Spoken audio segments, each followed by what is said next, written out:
Welcome everybody.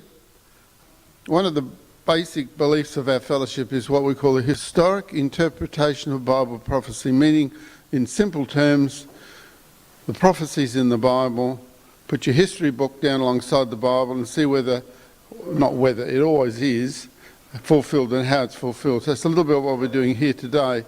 We often talk about the tribe of Judah and the destruction by the Babylonians in 586 BC, and a lot to do with that. And we quote books like Jeremiah, Ezekiel and Daniel, who are all contemporaries, alive at the same time, all to do with that destruction which happened around 600 BC. We're going back 140 years to around 745 BC, and we're dealing with the 10-tribed house today, mainly concentrating on that, which we don't often do. They're not lost. They've been always referred to as the lost 10 tribes of Israel. I'm saying we found them. So, original promise to Abraham, just dwelling on that for a second, and thy seed shall be as the dust of the earth, and thou shalt spread abroad. And this is what actually the way it happened. To the west, which was Scandinavia, British Isles, northwest from Palestine, to the east into India, Near East, Far East, to the north, Canada, USA, and then to the south, New Zealand, South Africa, and Australia.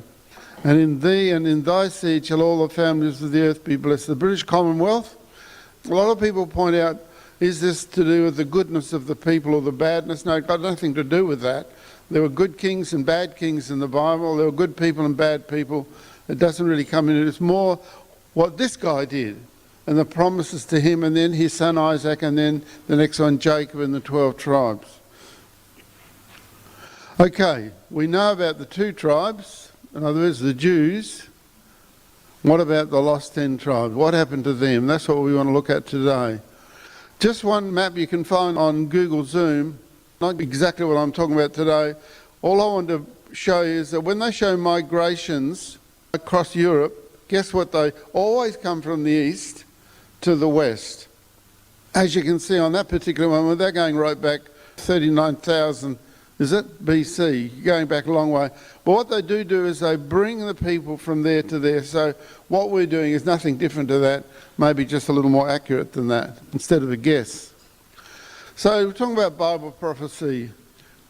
Isaiah 42 verse 8, I am the Lord, that is my name, and my glory I will not give to another, neither my praise to graven images. Behold, the former things have come to pass, and new things do I declare. Before they spring forth, I tell you of them. So that's what we're doing with Bible prophecy. It's good fun. Thank you, that's better. Some of the great prophecies of Daniel there as an example. So we're talking particularly about the Assyrian Empire this time, not the Babylonian Empire. That was the next one. So the one before the Babylonian Empire was the Assyrian Empire, which went for a long time when you look at that. Around 300 years as an empire, the main empire. They went from 911 to 609 BC. Other than Helen, who can tell me how long the Babylonian Empire lasted? Helen's excluded. Anybody know how long that lasted? It went from 609, the end of the Assyrian Empire, to 539, when Belshazzar got murdered. Only went 70 years. So you can see 300's a long time. So we're going to talk about these 3 kings, these Assyrian kings, who one by one got rid of the 10 tribes. We'll put it as simple as that. Tiglath-Pileser the third, Shalmaneser the fifth, Sargon the second. Sennacherib, we won't talk about him much today, because he came down against Jerusalem, against Hezekiah, and found out he couldn't do what he thought he could do. But we're talking about the 3 kings before him. So, Tiglath-Pileser, what an interesting name. In the days of Pekah, king of Israel, who was not a very nice guy, that guy, came that guy, Tiglath-Pileser, king of Assyria, and took those towns. I won't try and say them. The ones that I'm interested in, particularly as far as we're concerned, is Gilead, Galilee, and we're going to see that that is the tribe of Manasseh, and all the land of Naphtali, another tribe, and carried away captive to Assyria. So that was in 745 BC. Now and again you'll see a picture I've got there of the Assyrians. When you go to the British Museum, who's been to the British Museum? A few people. Far more display of the Assyrian Empire than any other kingdom. huge sections of what they got out of Nineveh, showing them a great warrior-like people. They were really dreadful people too. They skinned people alive and all sorts of things. So going back to that there, as you see, it mentions Gilead, Galilee, Naphtali, and then you see on the one on the right, see where Galilee is? Up on the west side of the Sea of Galilee, down a little bit on the other side of the River Jordan, you've got Gilead. Now you go across here, you can see that Gilead and Galilee are where Manasseh was, and you can see where Naphtali is up above the other one that's mentioned. So that northern part was taken away in 745 BC. That's an important date later on. So Shalmaneser, the fifth, after Tiglath, is known to have campaigned extensively in the lands west of the Assyrian heartland, warring not only against Israelites. I won't read it all. It's just saying that that's what he did, but it picks on what he did to the Israelites. Again, looking at the pictures on the right, a guy physically killing a lion and so on. So, the last king of the 10 tribes is a guy called Hoshea.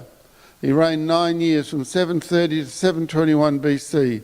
In the 12th year, 730 BC of Ahaz, king of Judah, began Hoshea, the son of Elah, to reign in Samaria over Israel 9 years. And he did that which was evil. All of the northern kings, were not one good one amongst them, in the sight of the Lord, but not as the kings of Israel that were before him.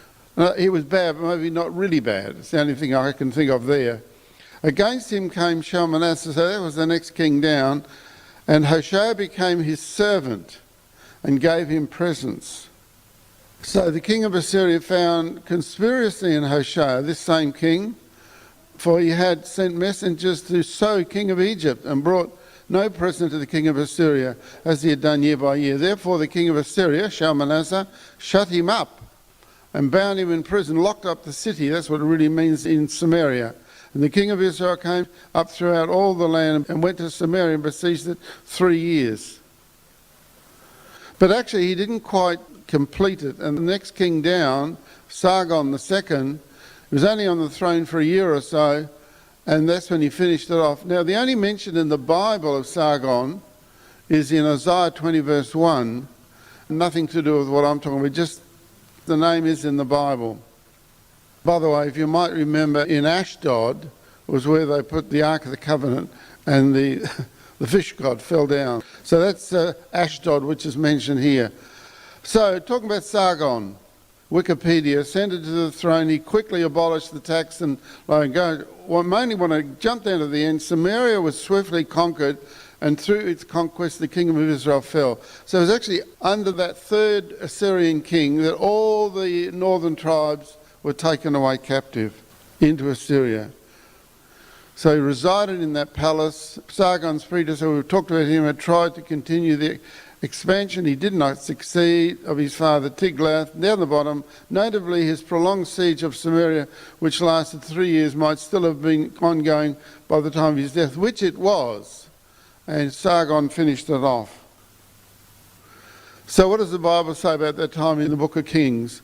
The 9th year of Hoshea, he reigned for 9 years, the last king of the 10 tribes, the king of Assyria, we now know that it was Sargon, took Samaria and carried Israel away into Assyria. So this is the main point we're making today about the 10 tribes, is that they were taken away bit by bit in 2 big lumps, one up north and the rest down south.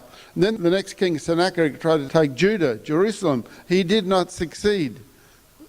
It's funny how he compared what happened to these kings and the 3 previous Assyrian kings, and he mocked Hezekiah, saying, well, why are you different? They thought, but there was a big difference. They were all evil and he was good.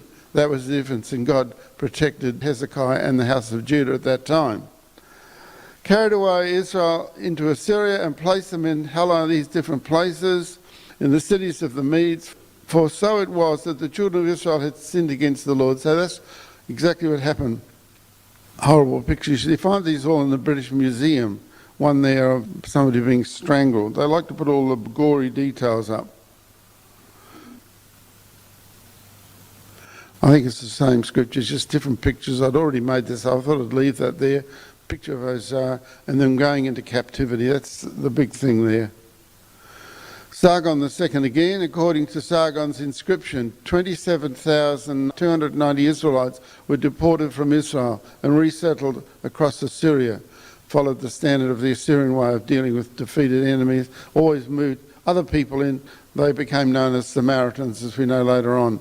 The specific resettlement resulted in the famous loss, this is from Wikipedia, the 10 lost tribes of Israel. Well, we're just saying maybe we found them. So, question, what did the Assyrians conquer in 721 BC? This is Wikipedia. The answer, in that year, Assyrian army captured the Israelite capital Samaria and carried them away, the citizens of the northern kingdom. So it goes on. So just establishing that point. So what did Josephus have to say around 70 AD? He was actually in the city of Jerusalem when it was besieged by the Romans. And he made this comment all those years later. The 10 tribes are beyond Euphrates till now. So it's from 700 odd BC, so 800 years later, and are an immense multitude and not to be estimated number. So those 10 tribes were moved right up in northern Assyria. Jumping to the book of Amos now. Now Amos, he did his prophecies in the reign of a king called Uzziah. This is Judah king, Uzziah. I'll just read down a little bit further. In the days of Jeroboam, the son of Joash, king of Israel, 2 years before the earthquake. Now we can pinpoint the earthquake from history. So it was 2 years before the earthquake in 760 BC. So he started prophesying at that time, the last few years of the reign of Uzziah. And he said, the Lord will roar from Zion and utter his voice from Jerusalem, and the inhabitants of the shepherds shall mourn, and the top of Carmel shall wither. By the way, Carmel, see where I got the little red arrow there? That's where Carmel is. So it's part of the tribe of Manasseh at that particular time. But by the way, he's prophesying in Jerusalem about what's happening up north. And he's prophesying in 757 BC. Amos again. He said, Amos, what seest thou? And he said, a basket of summer fruit. Then said the Lord unto me, the end is come upon my people Israel. I will not again pass by them any more. Thinking about that, what does that mean? A basket of summer fruit. And I thought of this scripture here. The harvest is past, the summer is ended, and we are not saved. And that's really how it was with Israel. The Lord had tried to help them again and again and again. A basket of summer fruit would not last very long, as I thought. You know, within a few days it would be the end of it if you hadn't eaten it.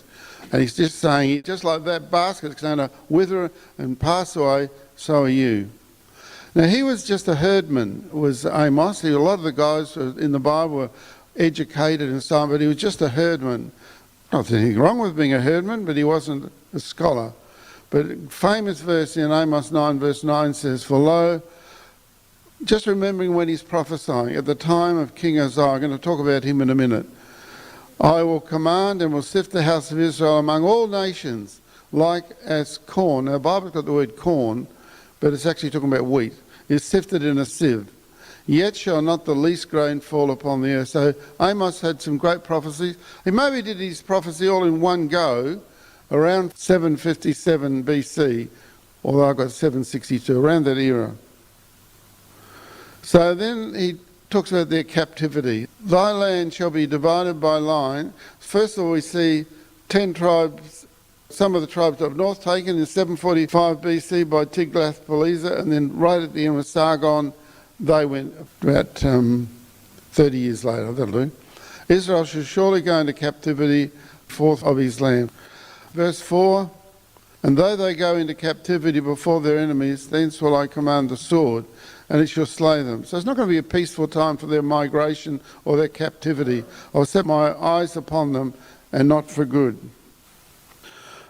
Great book, isn't it? It was a fantastic prophecy. He prophesied over 4 Judean kings.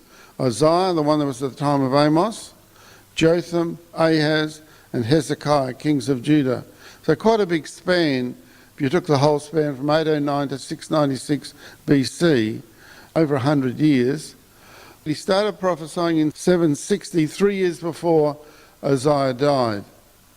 In the year King Uzziah died, which is 757 BC, I saw the Lord sitting upon a throne, high and lifted up, and his train filled the temple.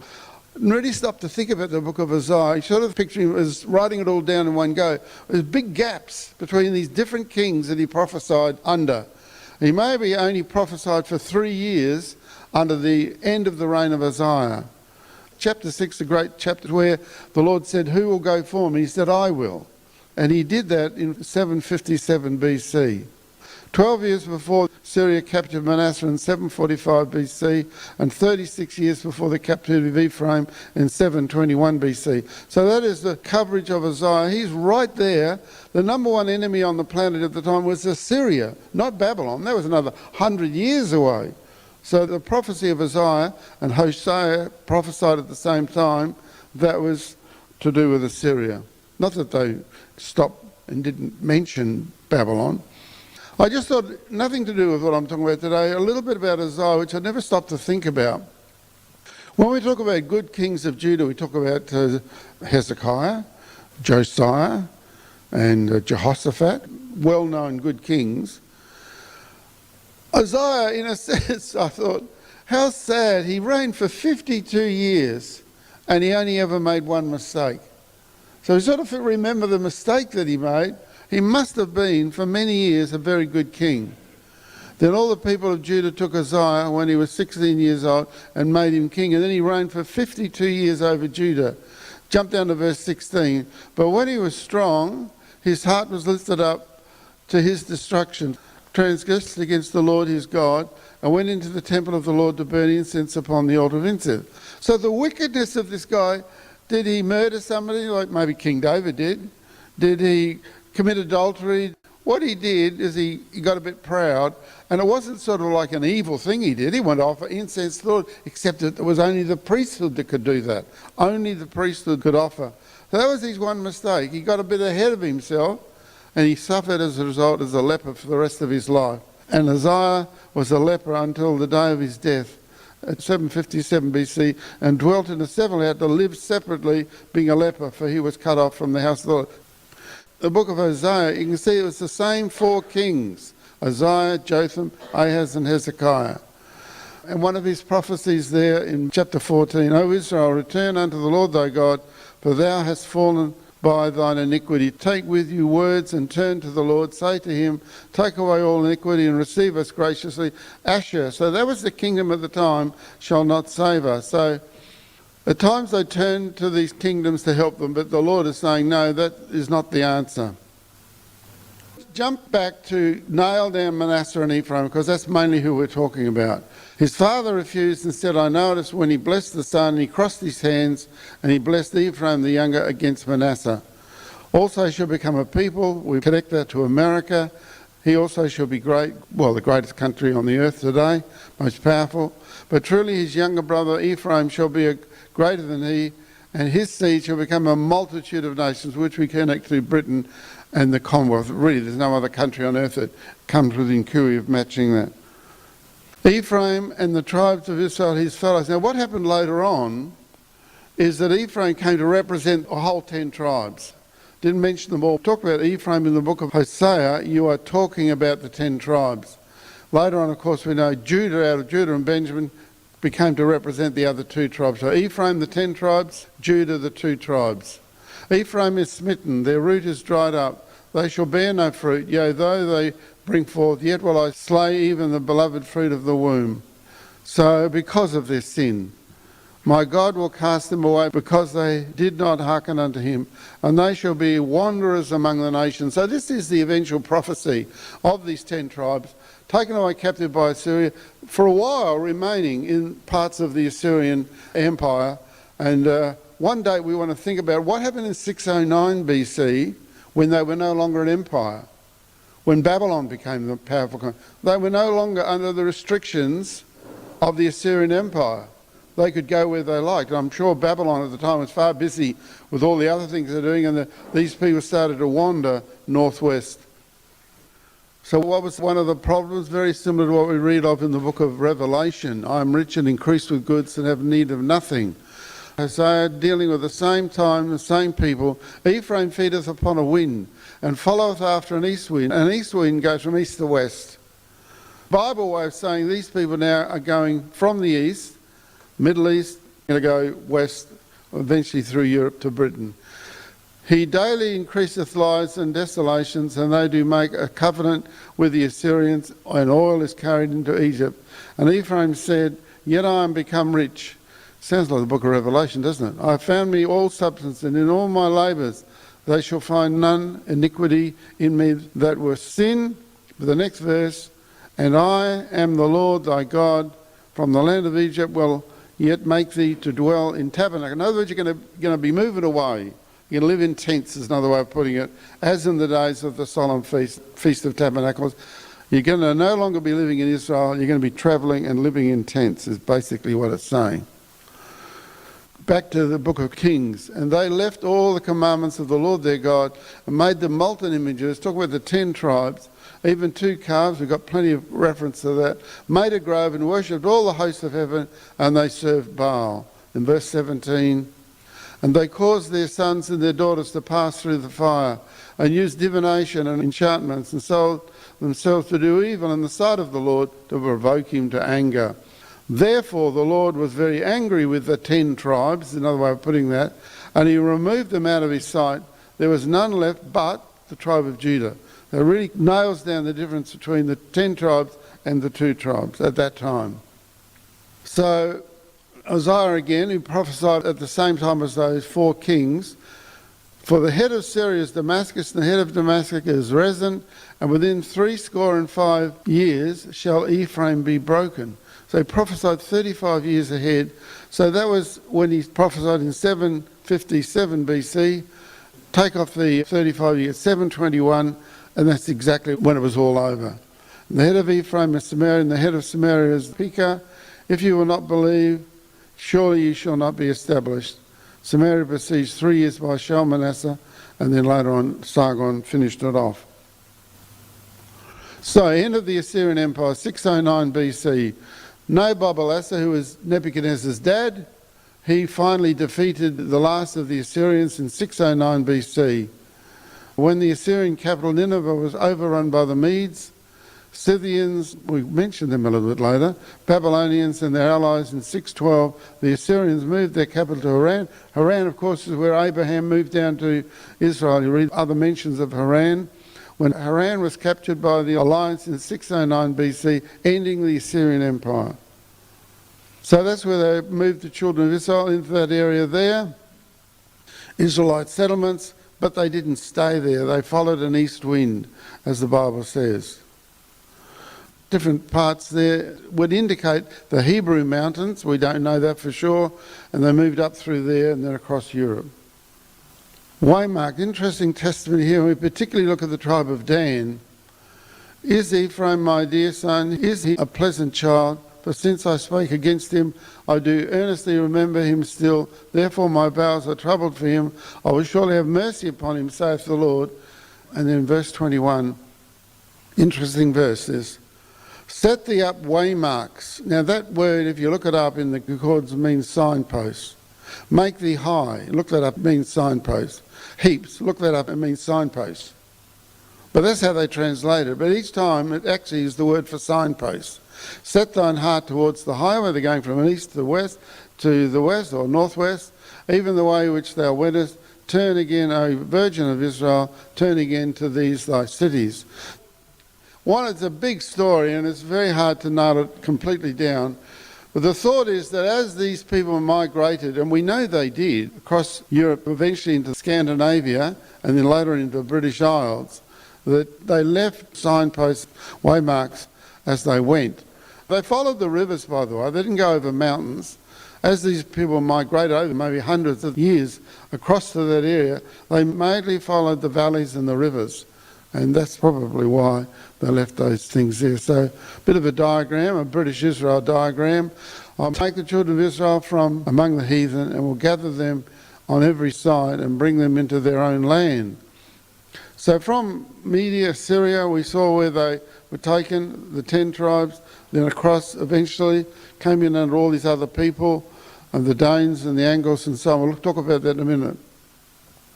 And we already read that verse down on the bottom left-hand corner. There was none left but the tribe of Judah only. So laid down the bottom, you've got Judah going into Babylon and back for the time of Christ, but the 10 tribes going north and never coming back. So going into a little bit of British history, appears as though the thought is very vague. They've got 700 to 600 there. You can't nail it down completely. It looks like the Celts came into Britain around that time BC. Remember, the Assyrian Empire ended in 609 BC, so it's saying eventually some of the people actually already got there by then, but then they kept coming. Roman invasion, let's talk about Britain now, is the period in classical antiquity when large parts of the island of Great Britain were occupied by the Roman Empire. Because they didn't get beyond Hadrian's Wall, right up the top, the canny Scots stopped them. The occupation lasted from 43 AD to 410 AD. Now, I'm sure you don't say it this way. I've heard it's pronounced totally different, but I like Boadicea. It's easier to say. Was queen of the British, that particular tribe, who led an uprising against the conquering forces of the Roman Empire. Unfortunately, she got crushed and got executed. And that, by the way, if you've been to London, right near the River Thames, this incredible statue of Boadicea with their chariot taking on the Romans, but unfortunately was unable to stop them. So, Constantine, known as Constantine III, withdrew virtually the whole Roman army from Britain. And from France, I got a little guy down there called Asterix.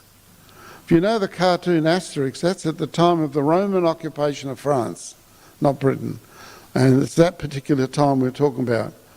Britain around 409 BC, both to fend off the barbarians who had recently entered the Roman, again from the east to the west, the Huns and all these other people that came down, the Visigoths and the Ostrogoths and the many other Goths, to fight for control of the western half of the empire. So then, just briefly, people coming in, the Angles, the Jutes, the Saxons and the Frisians, straight after the Romans left, all these other people started coming in from northern Germany and all that region, Scandinavia, Ireland, Denmark and so on. Another picture showing that. The Angles, same people. Wikipedia says when the Angles, Saxons, Jutes and Frisians invaded Britain during the 5th and 6th century AD, the area after the Romans had left, they conquered slowly and became known as England, from Angle land. Before this, you cannot accurately use the word England. It wasn't until the Angles came in. The Vikings first invaded Britain a bit later in 793 and last invaded in 1066, and really does point out in this particular thought that William the Conqueror was a Viking. He was not French. He might have lived in France, in Normandy in France, but he was actually a Viking. Became King of England after the Battle of Hastings. Now, this guy Rollo is the great-great-great-grandfather of William the Conqueror, was a Viking who became the first ruler of Normandy. He emerged as the outstanding warrior among Norsemen, to get the word Normandy from Norsemen, who had secured a permanent foothold in France, as we'd say today, in the valley of the Lower Seine. After the Seine siege of Chartres, Helen says, Chartres.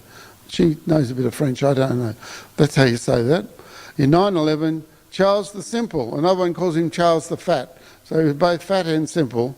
The king of West France will say, gifted them lands between the mouth, it goes on describing the air, Normandy, in exchange for Rollo agreeing to end his brigandage, his own war fighting against them, swearing allegiance to him, that he has to bend down and kiss his foot, had to be converted to Christianity, Roman Catholicism, and pledged to defend the Seine estuary from other Vikings. So a fairly famous guy, old Rollo. I thought I'd put a picture of what happened when he did kiss the king's foot. One of his men grabbed the foot of the King of France, he lifted it up, so the king fell on his back, and at mouth height, he then kissed his foot. So he got his own there. And by the way, they took over a lot bigger area than was granted.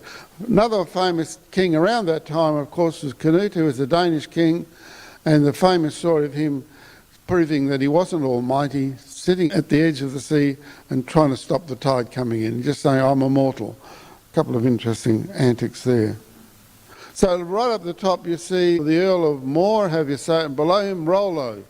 He was called Rollo the Walker, and I looked at why was he called Rollo the Walker. I reckon he was such a big guy that a horse couldn't carry him. He had to walk. I don't know how true that is. He was a very big and powerful Viking. He came right down through the line, down second line up, you got William the Conqueror. So he was a Viking. And it was the last, we think, of all the tribes coming in, the Battle of Hastings, the most famous date in British history and in the country of Britain today, known by more than any other date, 1066. On a book that we've got at home, the effect of the Norman conquest was to drive the Anglo-Saxon language underground, to make it a tongue only spoken by the ruler, by the simple and poor. Anglo-Saxon, in the mouth of such men, lost its Germanic inflections and general heaviness. And when, as happened astonishingly quickly, it's a great statement out of this book, Normans and Anglo-Saxons found that they were one people. And that was really basically what happened. All these people that came in, Romans seemed to come and go. I've never run to anybody in England and said, I'm a descendant of the Romans. Whether there are, I'm not sure. Maybe there must be some, surely. But it looks like mainly they had no great impact on England after they left. In 410 AD, they were gone. Then all these other people came and they stayed. Prophecy here, just one king. And say unto them, thus saith the Lord God, behold, I will take of the children of Israel from among the heathen, whither they be gone, and I will gather them on every side and bring them into their own land, and I'll make them one nation in the land upon the mountains of Israel. And one king, well, we know who that is, one king shall be king over them, and they shall no more be two nations, neither shall they be divided into two kingdoms any more at all. So, Bible prophesies. Nobody seems to dispute where the Jews are, or that they were the descendants of Abraham, Isaac and Jacob. People just accept that. For some reason, the 10 tribes are not supposed to have lasted.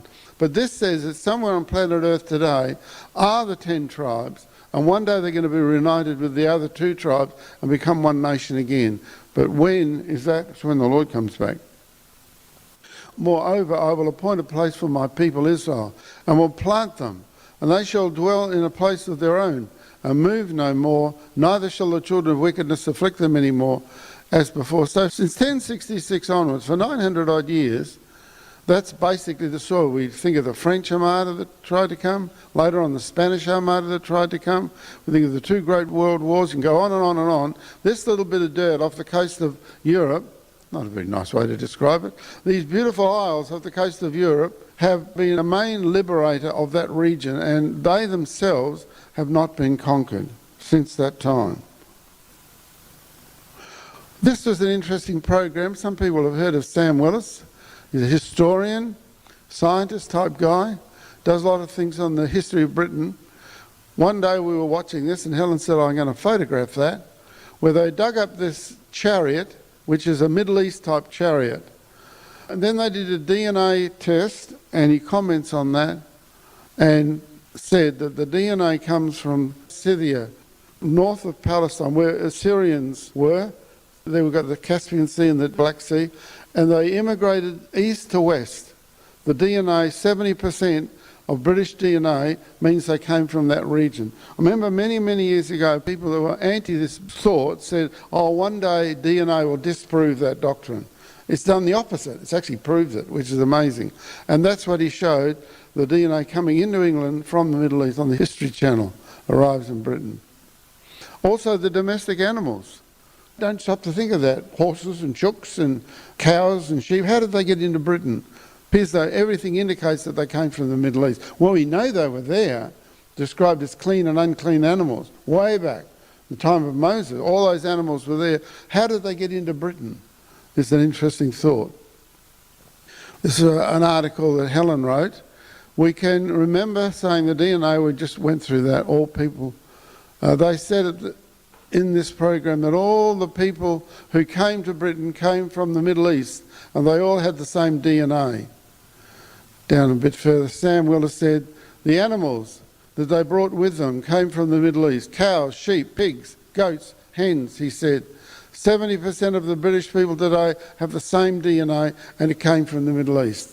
Wow. We don't need that, by the way, but it's nice having it.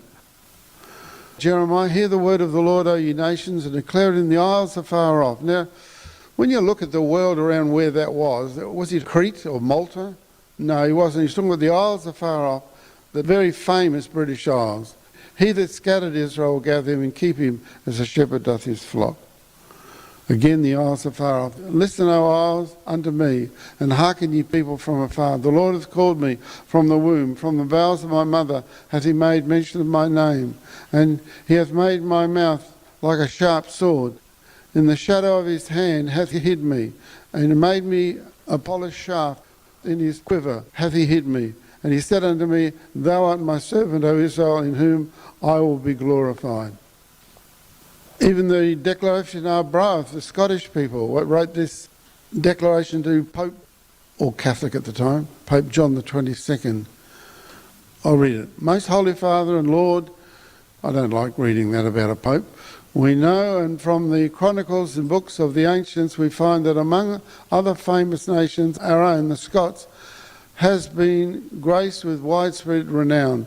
They journeyed from Greater Scythia by the way of the Tyrrhenian Sea, which is right next to Italy, and the Pillars of Hercules, Gibraltar, and dwelt for a long course of time in Spain among the most savage tribes, but nowhere could they be subdued by any race, however barbarous.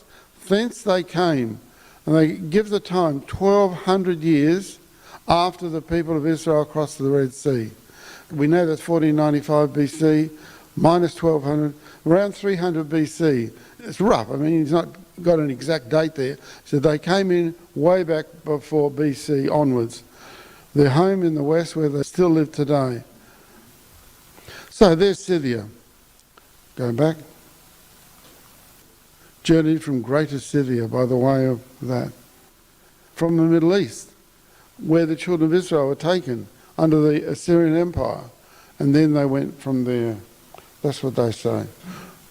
700 years ago.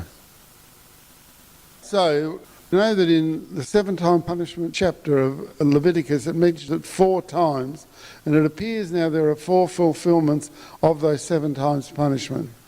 The first one, 1455 BC, which was the Battle of Jericho, to 1066, the Battle of Hastings, same period of time, the whole 12 tribes finally come into Britain.